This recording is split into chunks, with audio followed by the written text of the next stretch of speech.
गुरु ब्रह्मा गुरु विष्णु गुरुदेव महेश्वर गुरुदेव परम ब्रह्म तस्मै श्री गुरवे नमः।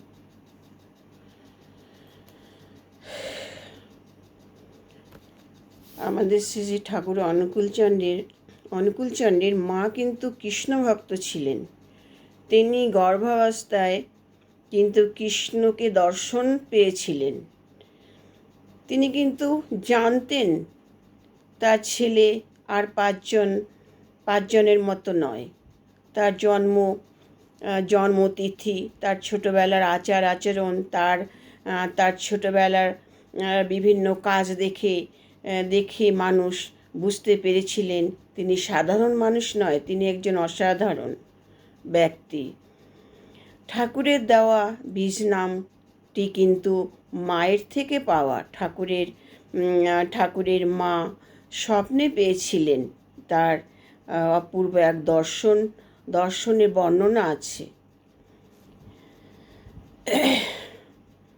যখন কৃষ্ণের ধ্যানে মগ্ন ছিলেন তখন তিনি ওই নামটি দর্শন করেছিলেন।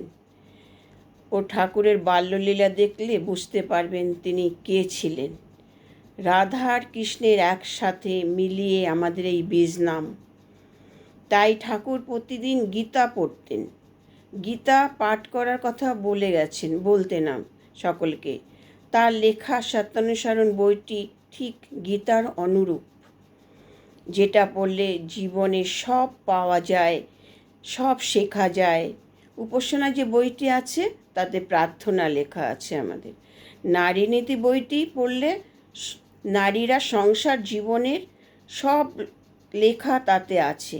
এমনকি জীবনে কিভাবে চলা উচিত, কি করা উচিত প্রত্যেকটি নারীর, সেগুলো ওই নারী নীতি বইটিতে লেখা আছে। ঠাকুরের লেখা সমস্ত উপদেশ বইটিতে লেখা আছে। বইটি পড়লে চরিত্র গঠন হবে, সুন্দর একজন নারী জীবন লাভ করা যাবে। ঠাকুরের বাবা ছিলেন শিবরাম চক্রবর্তী, একজন আদর্শ ব্রাহ্মণ। তখনকার দিনে একজন শিক্ষিত ব্যক্তিত্ব সম্পন্ন মানুষ বা পুরুষ ছিলেন। মাতা মনমোহিনী দেবী ছিলেন ঠাকুরের মাতা। তিনি ছিলেন একজন আদর্শ নারী তখনকার দিনে, ও তিনি সমাজের কাজ করতেন। বিপদ আপদে মানুষের পাশে গিয়ে দাঁড়াতেন। তিনি ছিলেন কৃষ্ণ ভক্ত। পাবনা জেলায় হিমায়তপুর পদ্মা নদীর ধারে ঠাকুরের বাড়ি ছিল। পরবর্তীকালে সেখানে বিশাল আশ্রম গড়ে ওঠে,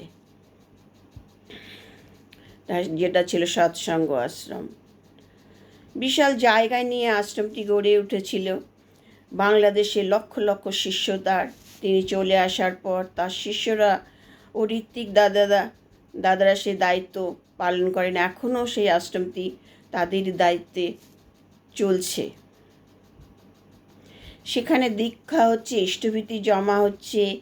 তার দীক্ষিত সৎসঙ্গী গুরু ভাইরাই সেটা দেখাশোনা করছেন। আমি পড়েছি বাংলাদেশে ঠাকুরের আশ্রমে তপবন বিদ্যালয় ছিল। কত বিঘা জায়গা নিয়ে ঠাকুর নিজে শিষ্যদের সহযোগিতায় গড়ে তুলেছিল বিজ্ঞান গবেষণাগার। সেখানে যোগ দিয়েছিলেন বড় বড় পণ্ডিত ব্যক্তি, বড় বড় যন্ত্রপাতি আনা হয়েছিল। তখনকার দিনে জোগাড় করেছিলেন ঠাকুর তাদের সঙ্গীদের নিয়ে।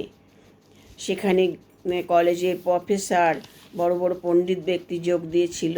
এই গবেষণাগারটি এখনও সেখানে সেইভাবে চলছে। ঠাকুর আরও কিছু করেছিল, ছোট ছোট কারখানা গড়ে তুলেছিল। সেখানে কুটির শিল্পর কাজ হতো, যাতে ছোট মায়েরা সেখানে কিছু কাজ করতে পারে, তাদের জীবিকা নির্বাহ করতে পারে, এবং ছোট ছোট পরিবার যাতে চলতে পারে, সেই জন্য ঠাকুর ছোট ছোট কারখানাও গড়ে তুলেছিলেন এই বাংলাদেশে।